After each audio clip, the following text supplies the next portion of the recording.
Finally, the third set of activist investors has contributed to the conversation here in the fight for control of the Walt Disney Company Board of Directors. Let's talk about that on That Park Place.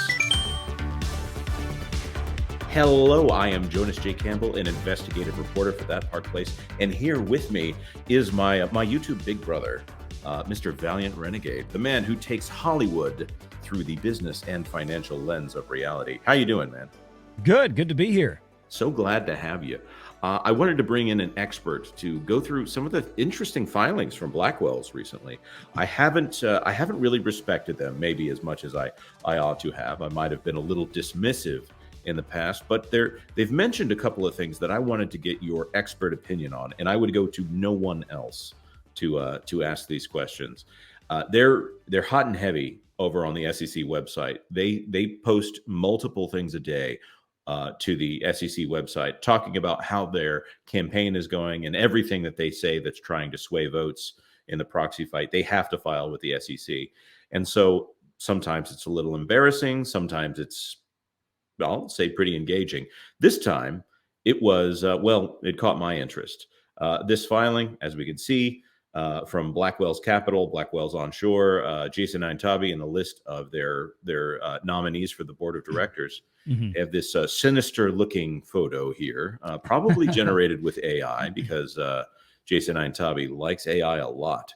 Right here it says, the board has been using a NOBO list of shareholders. I believe that NOBO means non-opposing beneficial owner list of shareholders for over a month to solicit millions of votes, while claiming Disney spent approximately $533,000 on that list. For Blackwell's and Trian to get access to a digital copy of the NOBO list, the board is demanding we reimburse Disney the entire $533,000.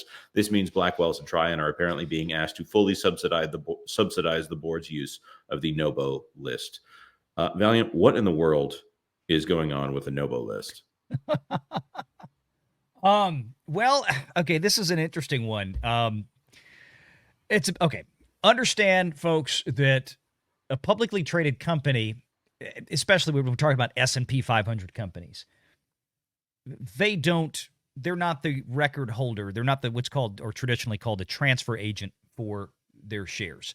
The people who actually keep record of who actually owns all the shares in a company, Amazon, Disney, Facebook, whatever they call themselves, whatever. So to obtain a list of all current shareholders, contact information and all this, because Disney is ponying up a hefty sum to this transfer agent, this shareholder record keeper, as it were, to be able to access this, par it down to the folks that they want to target. It's kind of similar to if you've ever run a political campaign and you want to get a list of all of the registered voters in the geographic area, the political area, or the House seat, or the Senate seat for a state, whatever you're running in. You can get a list of all the registered voters in that area that meet your criteria. I want all Republicans that are 3s and 4s, meaning they vote basically all the time. And I want them between this age group. The parties out there can generate those. They usually charge a fee more often than not to get these things. But most of the times, if you're running a candidate or running as a candidate for that party, they're going to give it to you. Same kind of thing here with Disney and these shareholder lists. So I guess that they feel like Disney has this list. They're trying to run a campaign. They've requested Disney give them access to this list, and Disney wants to charge each of them, is what they're alleging, the same fee that Disney had to pay the transfer agent. I don't know if that transfer agent would then probably charge Trian and Blackwell's each $533,000. No, that would be one way to make a little money right there. Right. So I guess they're saying, look, we're all shareholders here. It's a bit of an odd. I mean, I don't know what I don't think Disney's under any obligation to hand them over a data set that they can go purchase on their own. Yes. Okay. So that would be Disney's argument. Now, so is this list of people, this non-opposed beneficial owners, is that the list of people who are willing to sell their proxy vote to other people? It does no.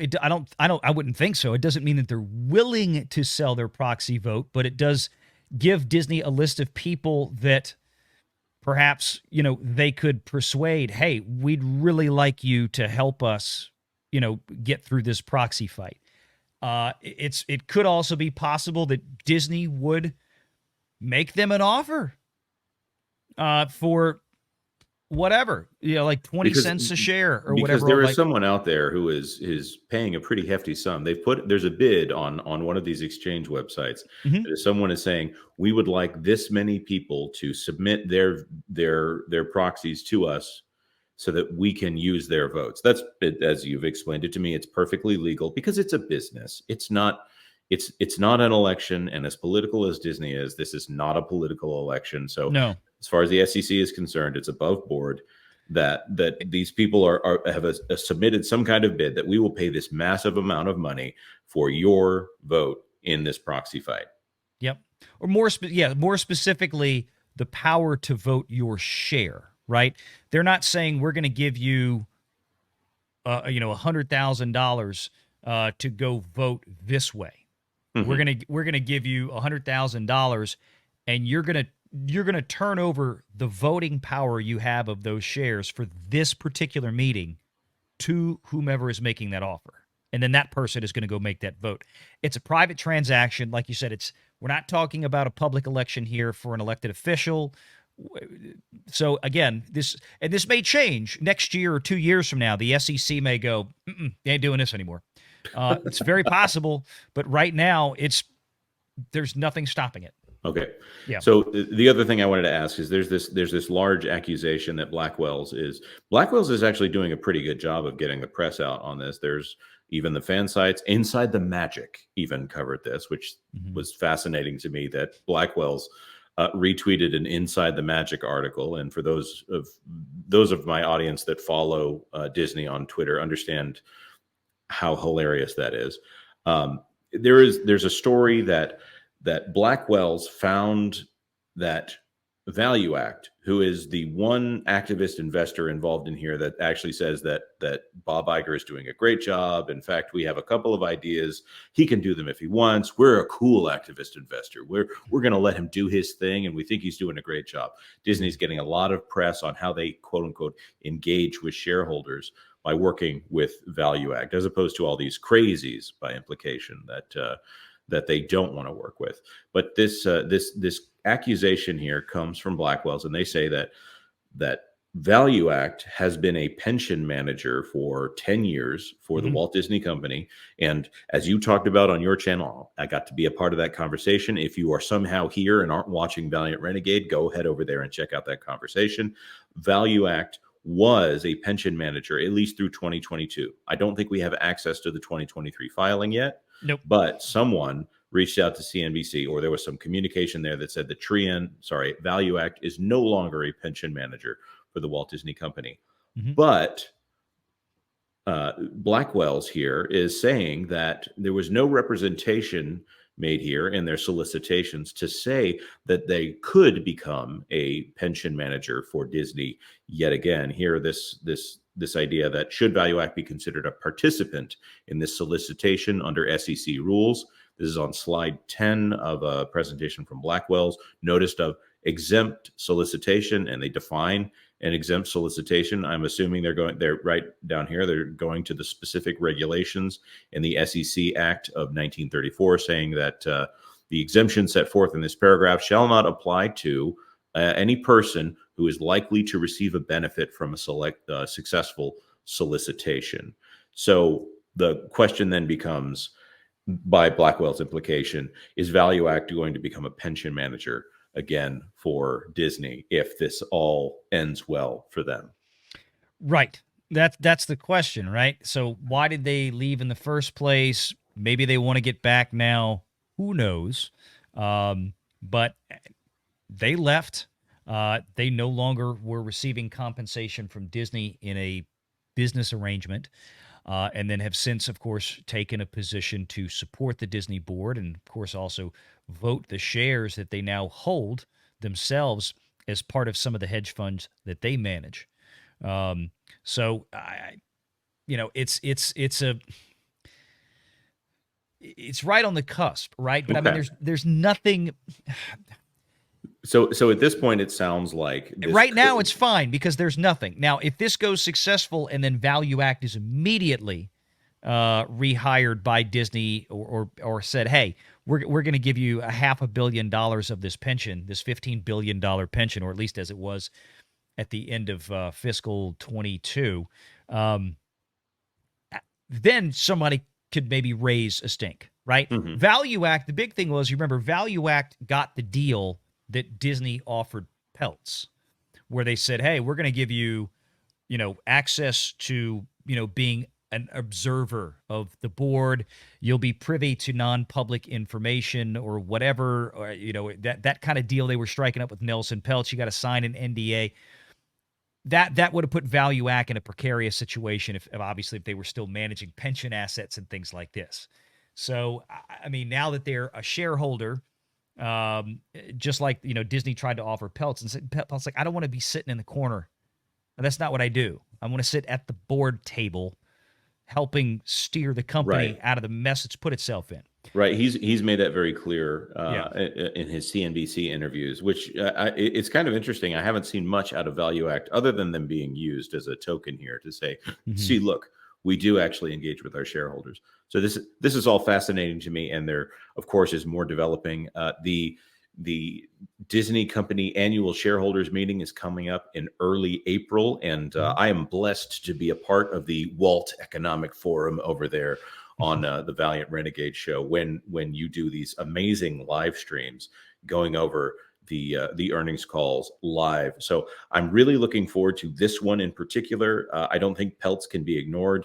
I wonder if Blackwell's is going to continue to be ignored. Do you have any thoughts here on that before we wrap up? Blackwell's has gotten no love. I think that's part of the reason why they're reaching out kind of on this one in terms of putting out the story about the whole ValueAct issue. They're the ones that obviously have thrown it out there. I think they're trying to catch a little wind here. Disney is cutting political attack ads against Nelson Peltz, Jay Rasulo, and Ike Perlmutter, personally calling them out in these attack ads, and effectively just ignoring Blackwell's altogether. And it kind of makes you, I mean, it should tell everybody out there who Disney is really afraid of right now. Oh, yes. And I think very, very clear. Yeah, it's very clear. And I don't think he's going away. Even if he doesn't win this year, I don't think he's going away. Now, Eisner did step down after I think he lost confidence of 43% of voters. I don't think that Iger would go down that quickly, even if there was that big of an indictment. But maybe we could see something else. Maybe we could see something happening here. I'm going to stay tuned to the live stream for that. The big thing with that situation, though, was that Eisner publicly lost the backing of the Disney family. That's true. That was a big, and the Disney family is all rah behind Bob, because what's left in that family now is right. And there's an excellent video. They're not really attached to the rest of America anymore. Let's just say that. Right. And I'll say there's a video on this channel where we go through all the statements by Abigail Disney over the years, specifically starting with her comments on Great Uncle Walt and whether or not he is. Just look for the big F word, that being fascist, on the thumbnail. And that's the video you want to check out there. But before you do that, would you consider liking this video if this has been helpful to you? And of course, if you have any comments here, I'm just going to pass them on to Valiant because I don't know how to answer questions about ERISA and all of this stuff. I can guess. I got a pretty good guess. I do have a business degree here. But that being said, if you found this helpful, if you could consider subscribing to That Park Place for all the news that should be fun. Thanks for watching That Park Place News. For more information, consider checking out www.thatparkplace.com. And don't forget to subscribe, share, like, and send this out on your favorite social media accounts.